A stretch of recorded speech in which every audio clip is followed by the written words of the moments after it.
So my name is Kirsten Corbin. My role here at Vic Health is the Executive Manager of Programs Group. That means I get to work with Emma and her team around all our work around alcohol, also tobacco. I also work in sport, physical activity, healthy eating, and our mental wellbeing agenda as well. And connect up with all of our research investments across all of those areas. So I've got a really big, exciting role that I love. It's fantastic to have so many people here in the room today who partner with us across a number of those topics, particularly alcohol, given the topic for this morning. So I'd like to acknowledge the Wurundjeri people of the Kulin Nations as the traditional custodians upon these lands upon which we meet today, pay respects to elders past and present, and acknowledge any Aboriginal people who may be here today. So just so you know, we've got an agenda planned out for today. We'll hear from a couple of our researchers. We'll have a chance for conversation and discussion, so if you've got some questions, there will be an opportunity for you to raise that. But we are also recording for today, so it's a chance for us to share today's outcomes with people who can't actually be present. Which is really good, particularly those from regional areas. Getting into Carlton is not always the easiest thing for everybody.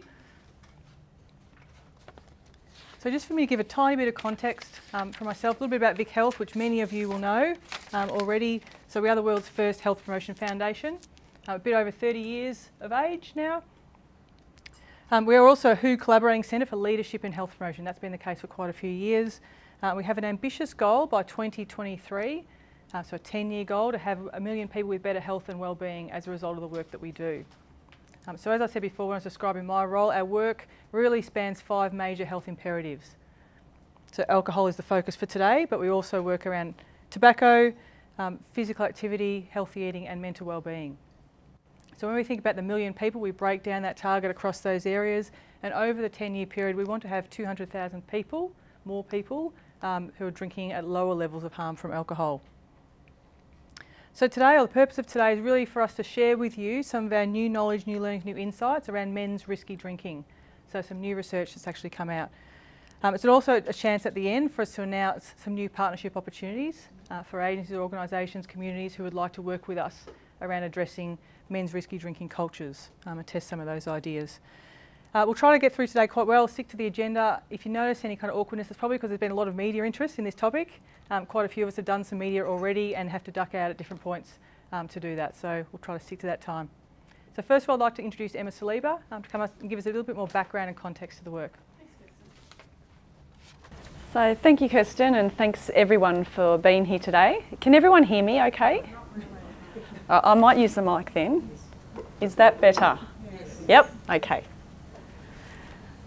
All right, so this notion of alcohol culture, drinking culture, it's something that a lot of us, particularly those who work in alcohol harm prevention, it's a term we often use. It's often used as well by the media, by the alcohol industry, who use it as a way to deflect, I suppose, responsibility and blame. And it's also used by politicians. And it's often framed around our problematic alcohol culture and what we can do to change it. So in 2015, a few years ago, Vic Health, we started to think about, well, what do we actually mean when we talk about alcohol culture? What is it exactly? Yeah, it's cool. Yep, okay. And we really felt there was a great need for the term to be defined for the purpose of health promotion and public health, rather than perhaps being captured by other interests. So we really wanted to develop a shared understanding. It's okay, Karen.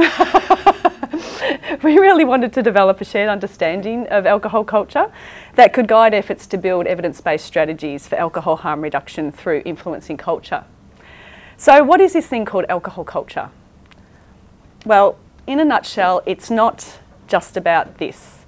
It's not just about individual drinkers living in their bubble, making very rational and conscious decisions about their drinking. It's really about the many factors around us that can influence the way we consume alcohol products. So we've defined alcohol culture, and we define it as the way a group of people drink, including the shared understanding of formal rules, social norms, practices, values and beliefs around what is and what is not socially acceptable when they get together. So that's how we've conceptualised this notion of culture. And with this approach, we've shifted focus, or we're really keen to shift the focus from individual behaviour to the behaviours of, from individual behaviour to the shared activities and practices of a group, which we're calling a social world. And a social world is really a group of people who get together around a common interest or activity. They share norms and practices, including expectations about how people behave when they meet. Because for the most part, there are some exceptions, but for the most part, alcohol consumption is a social behaviour. So we need to start looking at it in that way and thinking about the various influences that come on board when we're undertaking this social behaviour. So Vic Health, we've developed the Alcohol Cultures Framework, which was developed a few years ago, and we've recently refreshed, and there's copies here today. And we've refreshed it based on some of our learnings over the last couple of years, because we've had some projects in field with many partners, some who are here today, and they've given us feedback about the application of that framework and also just learnings we've had from implementing projects. So we've revised and refreshed it for today. And this framework really provides a guide for those who have an interest in changing risky drinking cultures to reduce harm from alcohol products. I'd like to really acknowledge now the advice and support that we've been receiving from the Alcohol and Drug Foundation and La Trobe University's Centre for Alcohol Policy Research and their Australian Institute for Primary Care and Ageing, and also Turning Point in developing this framework and its refresh. So the framework, as you can see, really acknowledges the many factors that influence the way we consume alcohol products. We acknowledge that the societal influences are really important in terms of how alcohol is priced, promoted, its availability, as well as individual factors such as our resilience, our ethnicity, for example. But most importantly, and the emphasis of this piece of work, is the influence of the people and the context around us when we're drinking. So alcohol culture change is not seeking to draw members away from a social world, but rather to influence and help transform drinking norms, expectations and practices within a group. So action can focus on understanding the settings in which the group drinks, for example, how available the alcohol is, the enforcement of rules that may apply in those settings, and also what local venue promotions may exist. The social know-how or skills the group shares in drinking together, such as what types of glasses are used, what different alcohol, when you do shots, what is the practice there, for example, using lemon, and also the shared meanings that exist of drinking among the group, such as rituals that you may share, myths or traditions around drinking alcohol, such as partaking in buying rounds. So we're here today specifically to talk about men. So why men? So our indicator survey from 2015 found that twice as many men than women drink at risk of injury every month, and for 14.5% of them were drinking at very high risk, which we define as more than 11 drinks in a single session every month. And our data was confirmed by the following National Drug Strategy Household Survey that found that 1 in 5 males consume risky quantities of alcohol weekly as compared to 1 in 14 women. We also know that men are much more likely to either experience harm but also cause harm relating to alcohol, and experiencing and causing most of the harm burden that we have. So almost 2/3 of alcohol-related ambulance attendances are for male patients. Hospital admission rates are almost 3 times higher for men aged 20 to 29 years as compared to the general population. And there really is a disproportionate involvement of men in acute forms of alcohol-related criminal activity, such as violence, but including sexual assault, traffic accidents, drink driving, and public disorder. So with this in mind, and also in terms of the context we've been working in around alcohol culture, we sought the assistance of Professor Stephen Roberts, Associate Professor Stephen Roberts, and his team at Monash to really start exploring this issue in depth. So using some really innovative techniques, they've applied the Alcohol Cultures Framework and social practice theory to explore 4 male risky drinking social worlds. So I'm really happy now to invite Stephen and Brittany Ralph from his team to share their research with us.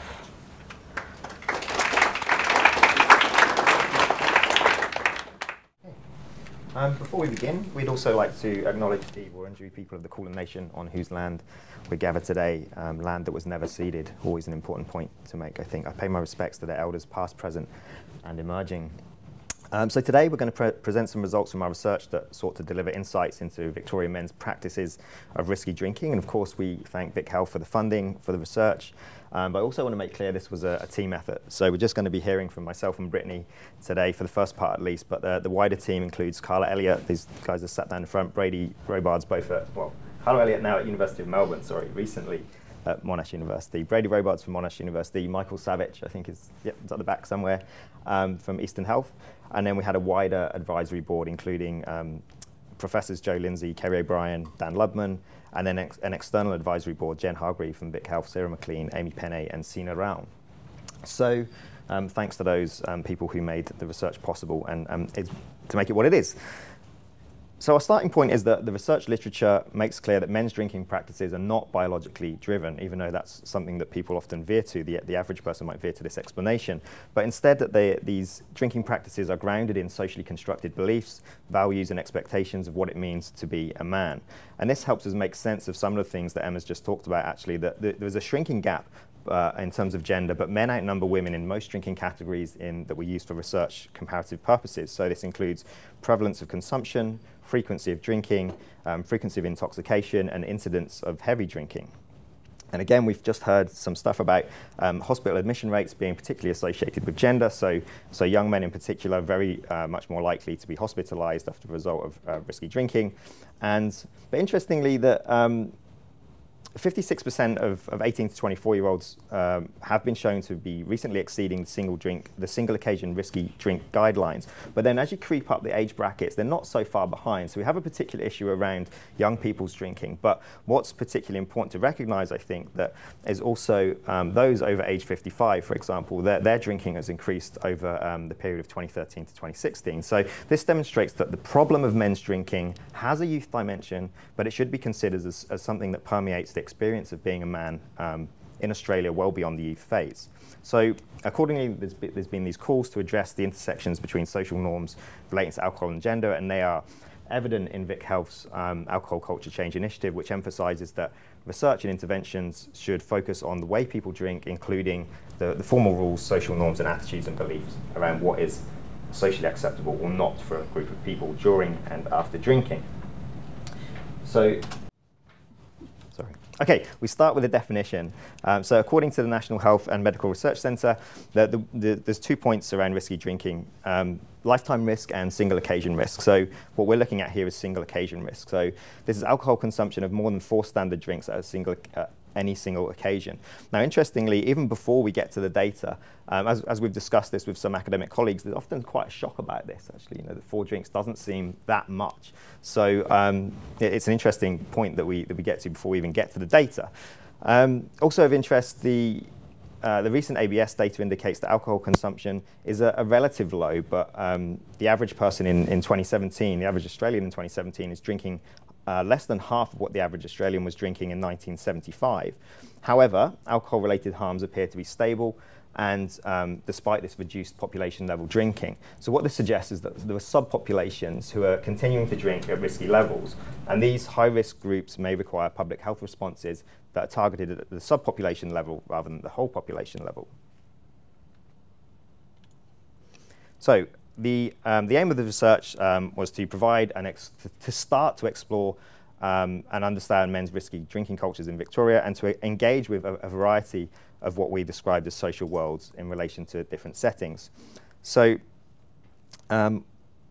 we used a 3-pronged qualitative approach, which comprised of surveys and focus groups with 101 Victorian men and 40 individual interviews that involved scrolling back through social media with the participant to elicit and explore reflections of drinking events. And we'll go into this in a bit more detail at the end at the panel.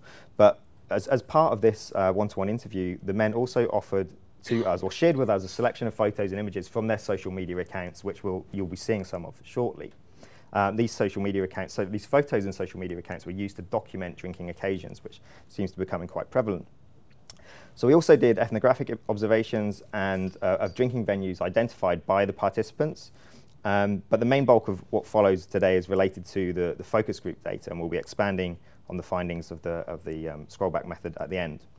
So the focus groups were made up of pre-existing groups of friends, which is slightly different to a lot of research in this space.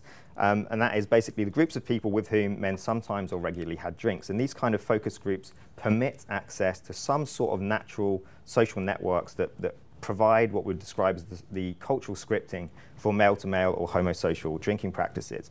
And they give us the benefit of seeing firsthand these established bonds between participants and give us insight into how men kind of collectively negotiate and articulate the norms that underpin their everyday behavior.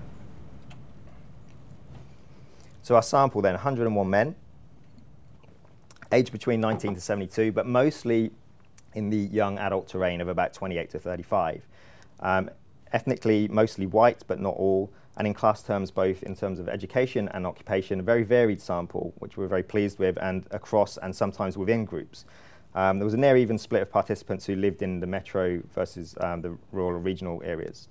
The 22 focus group comprised 5 social worlds. So we had 6 groups of regional sports supporters, 5 groups of urban amateur sports players, 4 groups of amateur regional sports players, 4 groups of metro-based corporate workers who engaged in after-work drinks together, and 3 groups of metro-based hospo workers. The regional groups, just for clarity, they were conducted in Ballarat, Bendigo, Shepparton, Traralgon, and Cowes. And the sports players came from a cricket club, a regional hockey club, a metro footy club, a metro rowing club, and then 5 groups who play in social sports settings in a variety of different competitions. So the point then is that participants socialize relatively frequently with members of this same group, but also it's important to remember that these men belong to a variety of social worlds. So whilst we may have some focus on the men in hospo or the men in particular sports teams, they can be both of these things. But for the sake of the research, we focused on this particular group as it relates to drinking with friends from hospo or drinking with friends from football. And the focus group covered a variety of themes, so drink choice, pace, volume of consumption, perceptions and definitions of risky drinking, drinking practices, things like rounds and shots and the rules around these, the involvement of women in drinking practices, and also, additionally, approaches to care. So how do men go about caring for their peers when things like vomiting happens or drink driving is potentially on the agenda, or even aggressive behavior? So before we get to the qualitative data, I just want to show you this from the survey. So basically, risky drinking was ubiquitous in this sample, and it was regular. So nearly 2/3 of the men indicated weekly risky drinking, and then around 5 in 6 did it monthly. So much higher than the average population. And on heavy drinking, so 11 or more standard drinks in one session, this was less regular, but the majority did this at least monthly, and 1/5 did it weekly. So it's a non-random sample, but it's interesting. I wanted to show you this because it's interesting to note that of the 5 social worlds, more participants from the 3 urban subgroups reported risky drinking at least once a month in general, and with other members of this particular group. And also, the hospitality workers in the sample all suggested that they drank at least 5 or more drinks monthly, and we'll explore that in a bit more detail in a moment. And this line just here, this shows you the average of the proportion of men in the Australian population who report risky drinking at least once a month. So that's about 35%. So our sample, as you might expect from this kind of research, is not so average. So there are 3 main themes derived from the qualitative data that we're going to talk about today, and those being the contestation of meaning of risky drinking versus well-practiced definitions, the centrality of alcohol to men's homosocial interactions, and the emergence of autonomy as a key competence in men's drinking cultures. And another interesting starting point was that there was less variation than perhaps we anticipated between the social worlds, and especially between regional and metropolitan locations in terms of drinking norms and practices. So the drinking cultures we studied, to a certain extent, shared like common drinking practices, and especially the fact that risky drinking was pervasive. Where possible, in the next few slides, what we're going to try to do is speak to the particularity of the social worlds, because the common destination of risky drinking is sometimes achieved in subtly different ways. So our first finding then was that men's definition of risky amounts of alcohol, and indeed what constitutes risk in this context, is wildly different from the national guidelines. As the previous graph showed, consuming 5 or more or 11 or more standard drinks in one session is very prevalent in this sample. Yet, men didn't routinely understand this as risky. This type of drinking was not considered risky. The exchange that you can see here is pretty common across our entire sample. Participants tended to suggest that risk for them started anywhere from 10 to 30 standard drinks. At its most extreme, a few men even suggested that there is no level of drinking that they consider risky. This was something that came up in regional context more than in metro context, but there was still across both metro and regional a very strong understanding that the risk was minimal until you reach these high numbers. Now, our reading of this is that, of course, this could be masculine bravado in the context of a focus group especially. But actually, from being there and talking to the men at the same time, then there was more sense of genuine confusion and a misunderstanding of the guidelines. We had one observation in particular corroborated this. So Brittany and I did a focus group in a regional area, and there were 7 men drinking during the focus group. And during the focus group, they had 23 pints of beer. And they were going on drinking after this. So this is very prevalent and obvious to our own eyes.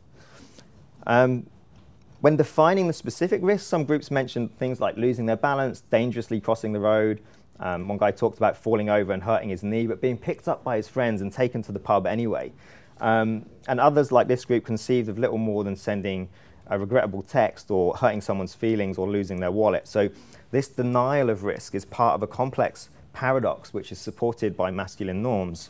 So on the one hand, men engage in risky behaviors as a way to elevate their masculine standing with other men and their friends, but on the other hand, the denial of taking risks speaks to a deeply embedded masculine norm around autonomy and also self-control and endurance. So what's clear here is that there's a significant gap, right, between health promoters' understanding of risky drinking and that of the general public. And in this quote here, you get a sense of, and again, this popped up fairly regularly, absolute disdain and distaste for the paternalistic definitions of risk that loomed large.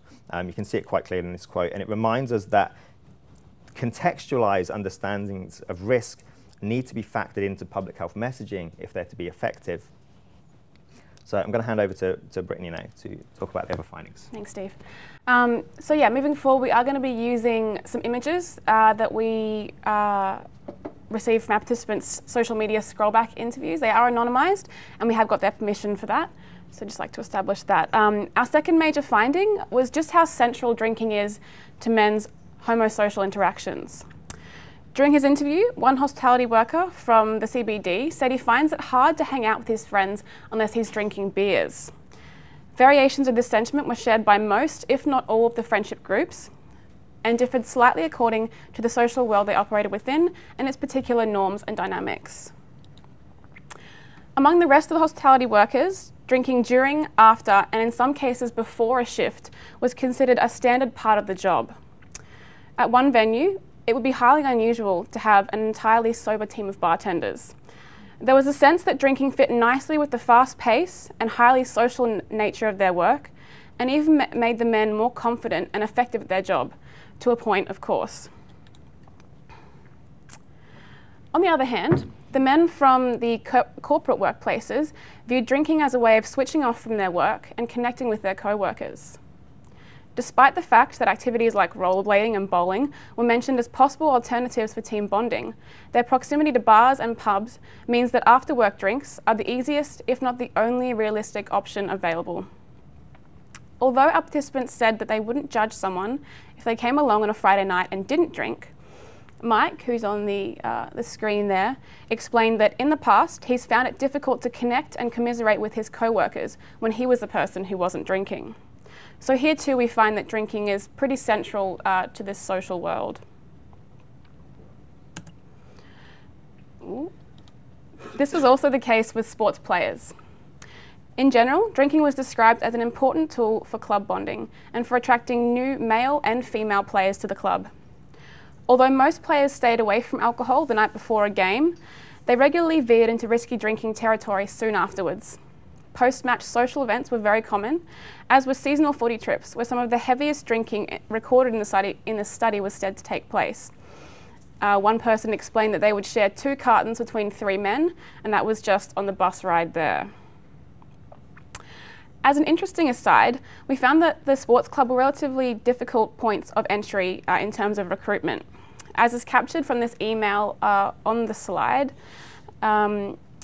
from a gatekeeper who was unable to rally interest in the project. Unfortunately, the clubs in her area were concerned about their good sports ratings and their reputation in the community, a point which sits in tension with the fact that they've acknowledged in this email that alcohol is their biggest source of revenue. Moving off field, again, drinking was central to sport spectatorship. A key point to note, however, was that watching the game at a pub or at a mate's house lent itself to a greater possibility of heavy drinking than watching a match live, which the participants attributed to the long queues, the exorbitant prices, and the range of low percentage beers available, which actually meant that they stayed home and drank more. So for this group of regional supporters, watching the footy was a key part of their social lives, and consuming a whole bottle of spirits, or between 6 and 20 beers, was pretty standard for a Friday or Saturday night watching the footy.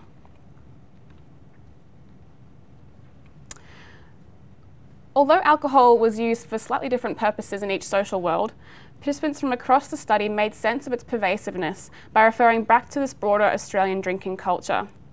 A culture where, as one man described it, you don't fit in if you don't have a beer in your hand. Often they reflected back on their father's role in this socialisation. That dad would give them a beer if they ran down to the shops, or that they couldn't refuse a beer at Christmas lunch, or their dad would think they're weak. As per the social practice theory framework, drinking has become normalised through routinisation. The repeated reenactment of these practices has embedded drinking as a taken for granted practice that appears almost automatically, especially when it intersects with other social practices like group gatherings, meals, or celebrations. Aside from this, however, the participants were largely unable to articulate why drinking is so central to Australian men's social interactions, stating that it's just the way we are.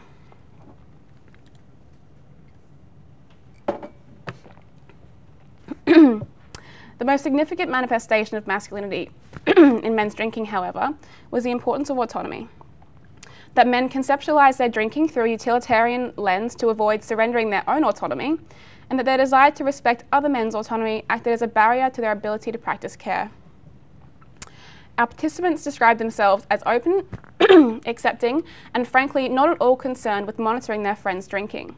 However, these assertions were not evidenced by an uptake of diverse drinking styles.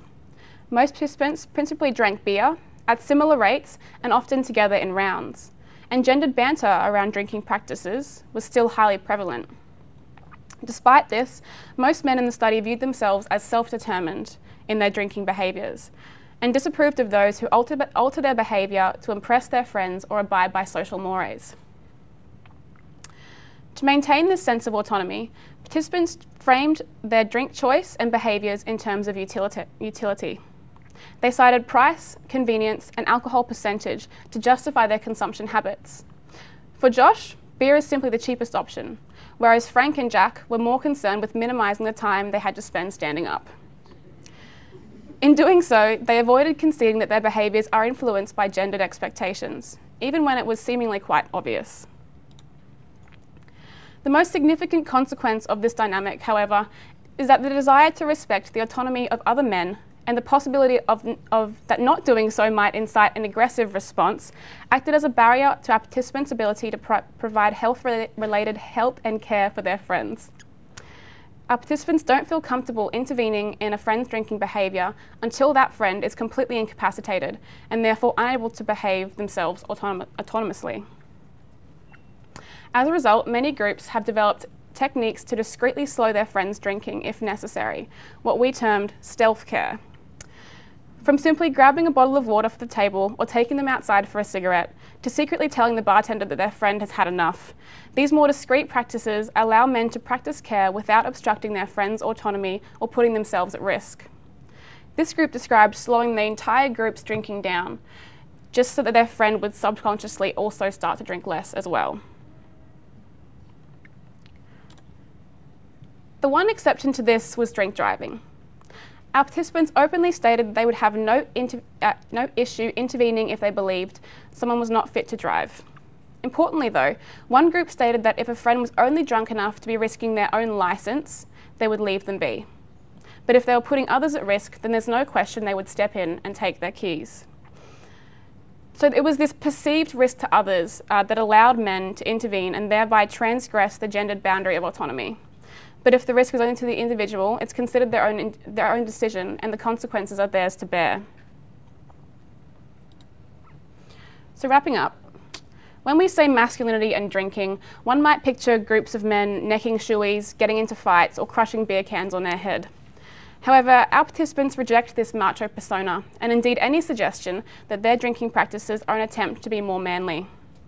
Instead, masculinity operates within men's drinking practices in a more discreet and thus an arguably more elusive and dangerous manner. It informs men's behaviour while simultaneously requiring them to claim autonomy and self-determination. They communicate their drinking practices in terms of individual choice and utility, and are hesitant to acknowledge the roles of peer pressure or gendered expectations. It's important to note here as well that how men understand these decision-making processes is part of a complex amalgam of meaning, materials, and competencies linked to the multiple social worlds and social domains they each inhabit. This presents a unique, though certainly not impossible, challenge to health promoters. And to this end, our study has contributed a more nuanced understanding of the relationship between masculinity and drinking in Victoria. Perhaps moving forward, one of the ways we can change these drinking cultures would be to reveal how discourses of utility and autonomy mask the gendered pressures men are subjected to in relation to alcohol. Now that we know the importance of autonomy, it might be possible to leverage and reshape men's desire to be self-determined and to look out for their mates, such that it allows them to behave in safer and more responsible ways and to speak out against violence and other problematic behaviours linked to alcohol consumption.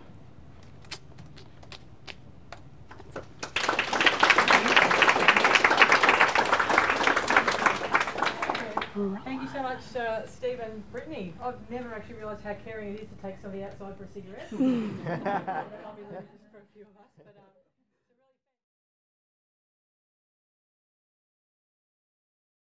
But, opening question, right in the middle there. Yep. Hi there. I was just wondering, did it come out at what age the guys first started drinking? I don't know how they first did. Yeah, there was no set average, I guess, but young. In terms of fatherhood, there was a younger, oftentimes very young. So the first taste of alcohol, we're talking like 7 to 10, and then starting to drink alongside dad, usually a little bit older. But the first taste of alcohol for some people comes very, very early. Thanks. Another question here. Yes. Thanks.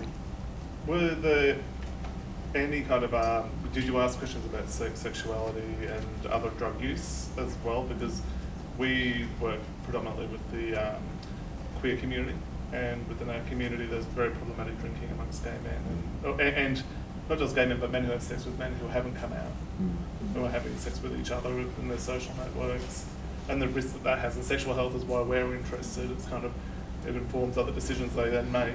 Yeah. And there's also, if they're using other drugs such as meth, then they're not even counting how many drinks they're having.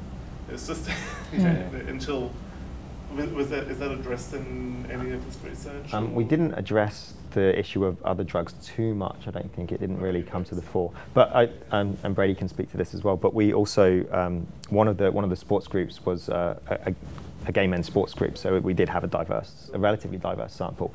And I thought what was interesting was both across and within groups, the problematic drinking is evident. But it was kind of even, I think. I don't know if that group were. Yeah, I don't know if they stood out as particularly different, and there were some gay men amongst the other groups as well. There was often a lot of reflection when it came to the social media stuff, when people reflected on gendered practices around sharing, and a lot of the straight men in the sample talked about how their gay male friends would use social media differently. But the way that mapped onto alcohol consumption wasn't very clear. I know there's been some other work in this area in particular, but yeah, it's not something that really stood out as a big difference for us in this study, yeah. And in terms of drugs, I think there was a bit of a reluctance to talk about that. I think they were happy to talk about alcohol, but that extra sort of issue of drugs was, we didn't ask about it specifically, but I think it was something they weren't that keen on discussing as well. When it did come up, it was like, am I allowed to talk about this? So it was not really seen within the parameters of the study, so yeah. Thank you. Yes? I'm wondering if they spoke at all around what happened after the drinking and their experiences with their families, partners, children, and what their responsibilities were to their families when they went home after drinking. I think what was interesting was sort of mapping onto the first question as well, was that it was when they did start to get families and children and partners, perhaps not partners so much, but children, that they started to reflect a bit more on perhaps that it was time to start drinking a little bit less.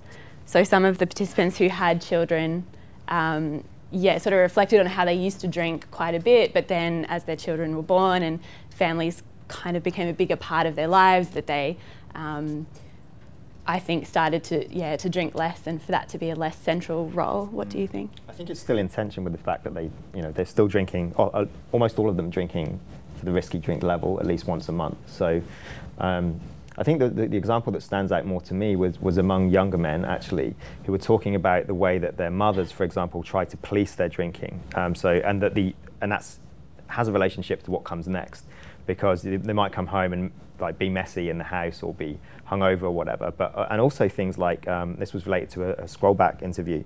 But one guy told us that he wouldn't post his drinking occasions on Facebook in case his mum saw them, but he would do it on Snapchat.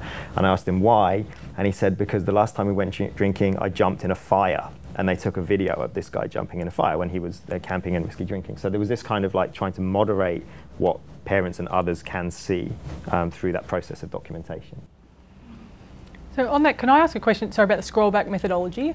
In terms of what additional information do we gain from, what extra value do we get from that particular approach? Yeah, so essentially the Scrollback method involves going back through people's profiles with them in an interview scenario. And the idea here with this particular study was to prompt discussion and reflection on specific drinking events. So rather than in a traditional interview asking someone to, recall an event in the past few weeks or months where they had been going out drinking and to kind of recall the specifics, the Scrollback method allowed us to go to a particular event and ask questions about who they were with, where they were at, how long it went for, what time it started, how many drinks they consumed. So it was a more concrete kind of starting point, I suppose, for reflection on event-based drinking. So it obviously borrows some elements from other methods like photo elicitation or journaling, if you ask participants to kind of record over a period of months or however long the study is going for. But the Scrollback method, I suppose, allows you to get at specific events that are recorded outside of a research scenario, so it's somewhat organic in that way. Of course, there are lots of caveats on what people will and won't post on social media, and one of the really interesting parts of the Scrollback method for us was looking at different platforms, so what was appropriate for Facebook versus Instagram versus Snapchat versus the group message threads and so on. So it allowed us to get at that in a little bit more of an organic way, I suppose. There are some images here with with some more text. These are the kinds of things that men shared with us. I think the one on the right is particularly, well, they're all interesting, but the one on the right is interesting in as much as masculinity is being invoked here, but as a way of describing care for one another as well. Like the joy of hanging out with their mates has an ironic tinge, which is kind of common in studies of men who ironically recuperate their masculinity through saying things like incredibly horny for this event with my mates. So actually they're looking forward to being together, but they kind of hypersexualize it in a way to kind of make it ironic and downplay their care. Hey, sorry, there's a question just there, lady in the aisle. Yep. Hi, I was interested in the emphasis that they put on autonomy, and I was wondering whether there was any resentment at the ubiquity of alcohol or the Australian drinking culture or the social media presence of alcohol companies, and whether they felt that that in any way impinged on their autonomy around drinking decisions, because that's an obvious kind of thing. Interestingly, they didn't, but I think that's a really good shout, because it's kind of at odds with what they talked about in terms of autonomy, because their general understanding of the culture was that it was oppressive almost, that not maybe oppressive is too strong a word, but certainly that it is the culture, it is what we do, and there isn't anything else, so they're aware that they're constrained in certain ways and that the influence of the culture is massive, but they didn't hold it to account in any ways, I don't think. One of the prompts we did in the focus groups was getting them to watch that ad. What was it? What's the ad? Canadian Club, where they talk about how beer is kind of socialized through generations and the kind of way that pubs are set up is. And so I think that got a little bit of reflection on like beer culture and why some particular forms of alcohol are pervasive. And so I get maybe that got them to reflect a little bit on those kinds of senses of external and intergenerational, I guess, effects of socialization, would you say? Yeah, but in terms of actual alcohol companies, or that came up very little, I think, which is it's a good question. Yeah, you talked a little bit about the concern about drink driving that participants had. Was there any kind of mention about family violence? No, which, I mean, very little, which I found very surprising. Well, I don't know, we've had some discussions about this. It came up very, very rarely. And there's campaigns around family violence when you're with mates. Yeah, it was really not spoken about, which... I think it's not that surprising, and because I don't think a perpetrator is going to out themselves in that context, or even shine a light on this issue. So we had a lot of conversations about where is this? We're expecting it in the data. It's in people's lives, but it's not in the data. I think that's what we'd say, that people didn't talk about it. So I think we're aware of the fact that it's a silence that is there. Well, there was a kind of subtle connection to gendered harassment in pubs and stuff, and talking about if your mates go too far. And then they often talked about, again, we didn't see this in action, but they talked about strategies to stop your friend harassing someone if it becomes obvious that a woman is not interested, that they would move their friends away, and that this was invoked quite a lot. Yeah, and the one sort of spot where it did come up was a person who worked in the emergency services who'd seen a lot of alcohol and family violence connected events. Yeah. Is the back first? Thank you.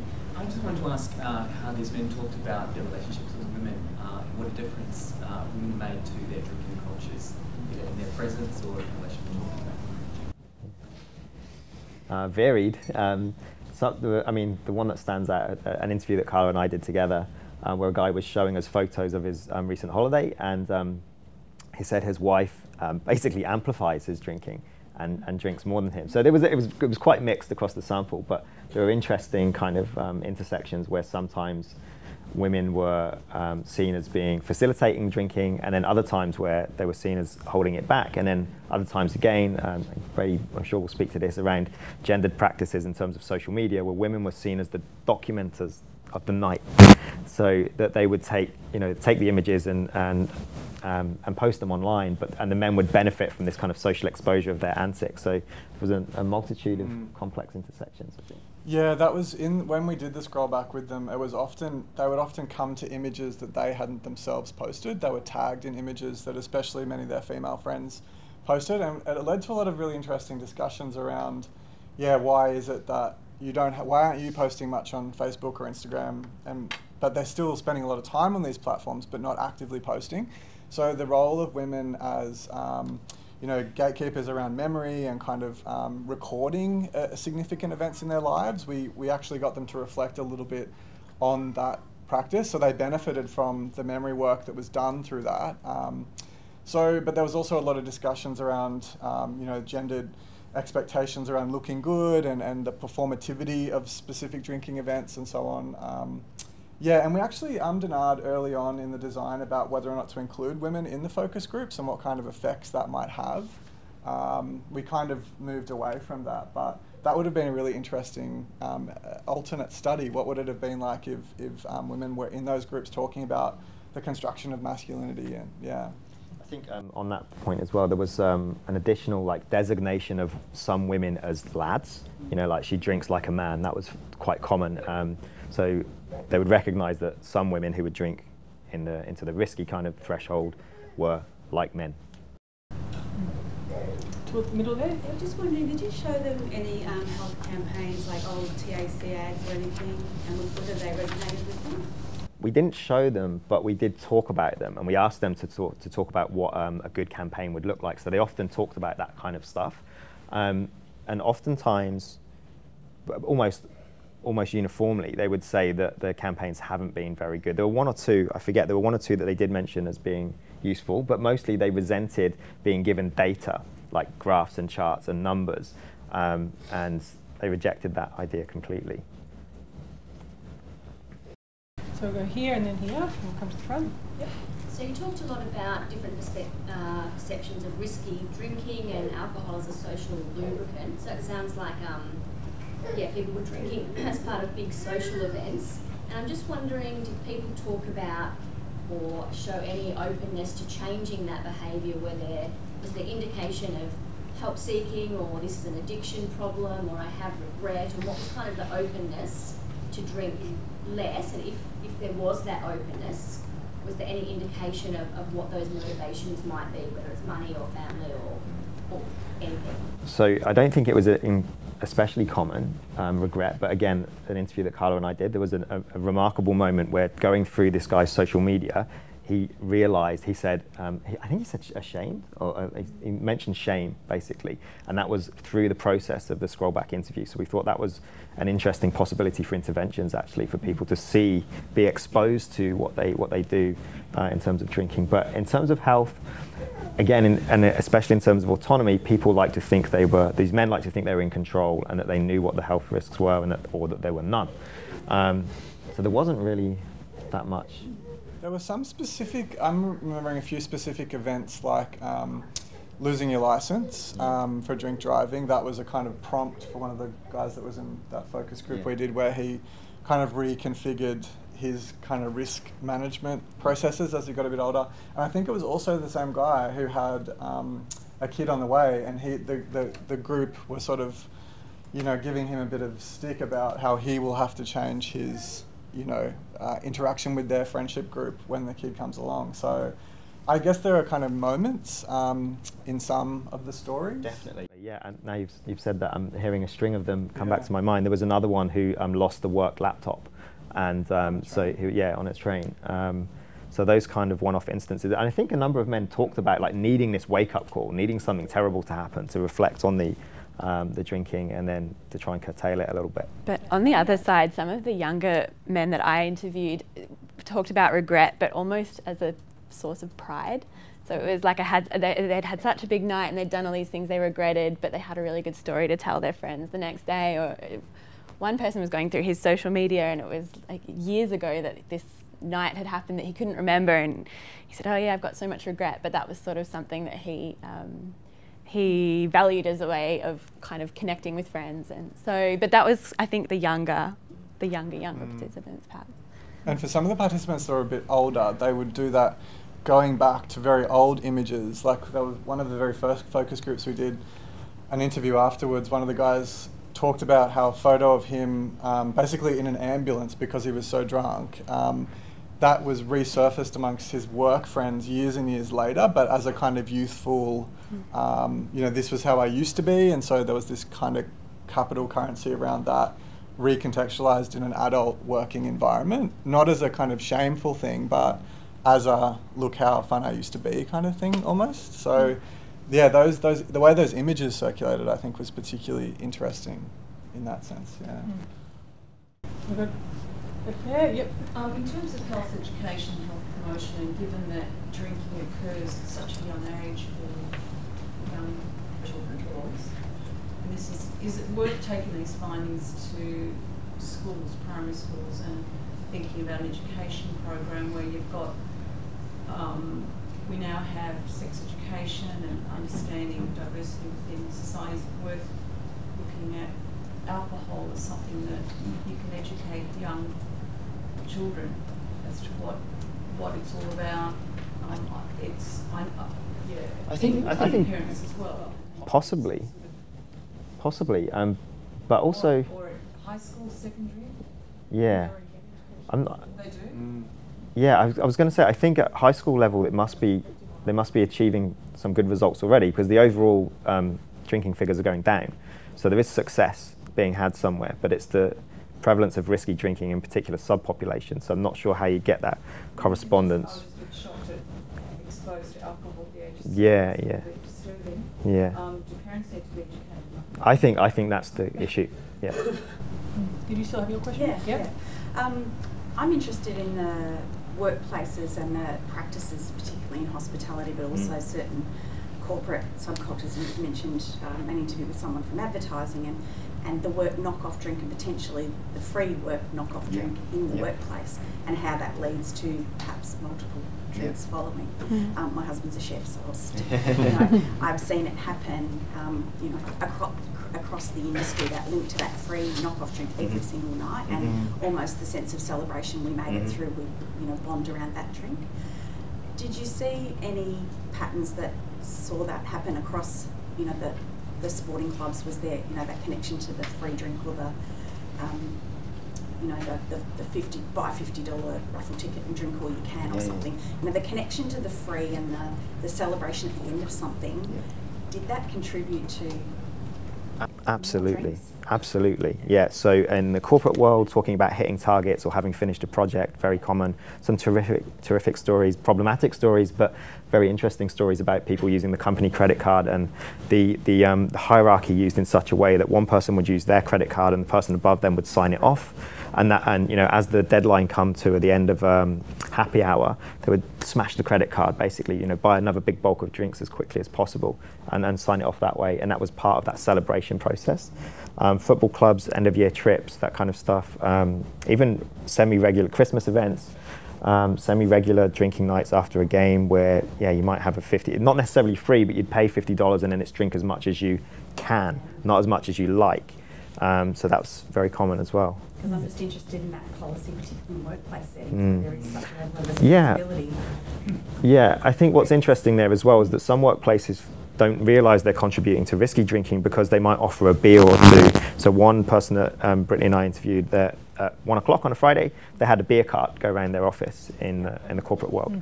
So, and that would just be, just 1 or 2 beers before we go for after work drinks. So very quickly, you end up in the risky drinking territory. Whereas one of the other workplaces had a very strict no alcohol in the office policy. That was probably because of the type of company they were, but then they would immediately go downstairs at the 5 o'clock knockoff to the pubs at the bottom of the building. So different workplaces had different policies there, yeah. We've probably got time just for a couple more questions. I know, but a couple of you had hands up already. You still, so you've had your hand up for a little bit? Yeah. Yeah. I just wanted to ask if all of the groups were growing up with alcohol. In other words, if alcohol was normalised in the home, was that prevalent for all the groups, or was that not a factor? I think that was a factor, definitely. Normalised both at the cultural level and the level of the family as well, that especially that this is what Australians do. So the men wouldn't necessarily think about it in terms of men and masculinity, of Australians more generally. This is what we do as Aussies. It's what we're known for. That's what I'm asking, like if they had access, that if their dad was drinking, if there was always alcohol in the home, then it became normal for them. Absolutely. Were there any people who didn't have alcohol in the home? No. No, yeah. The point is, even where families might try and resist that at an individual point, the kind of cultural pressure that they then, are socialised into at school and in sporting clubs and by watching TV and so on, there's an overriding power to that effect as well, I suppose. Thanks. Do you still have your question? Nope. So we'll go here and here, and then we'll finish that point. So Did alcohol?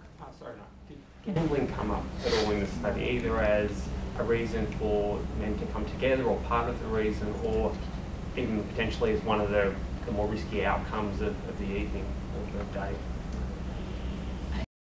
Very occasionally there was reference to a risk of wasting too much money at the casino or something, but it was hardly mentioned actually.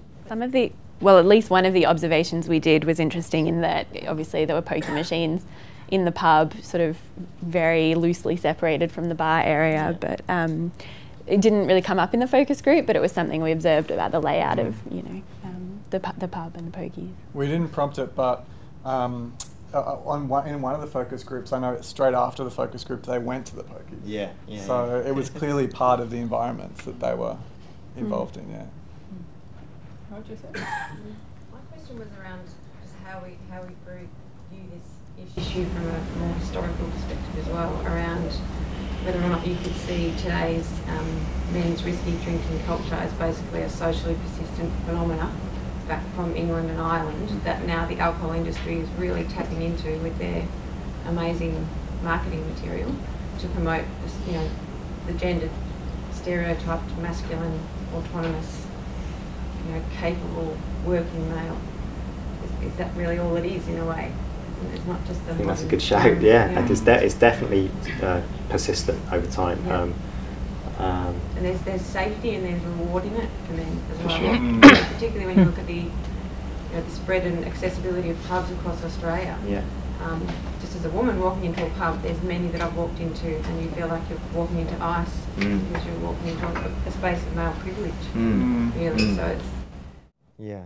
And that even occurs even when there's a decline or the widespread shutdown of the traditional pub, actually, and the opening up of different types of drinking venues, and moves towards what we saw in some of our focus groups, moves towards drinking in the home and having kind of like male preserves, watching footy and drinking a couple of cases as well. Still a reward. Yeah, for sure. Emotional, social, and physical impact. Yeah.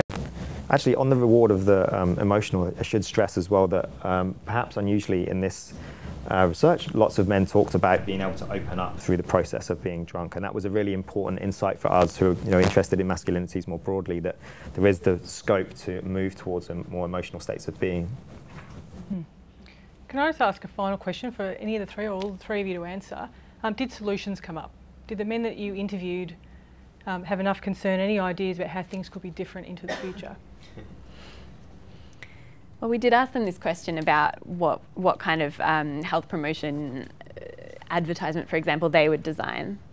I don't know if we got any really great ideas. One of the crucial things was, as I mentioned before, moving away from statistics. So one guy said, and in fact was echoed across the focus groups in different ways, but one guy said, if you give me a number, it's a target, not a deterrent. So if you say it's 10 drinks, then I'll try and get 11.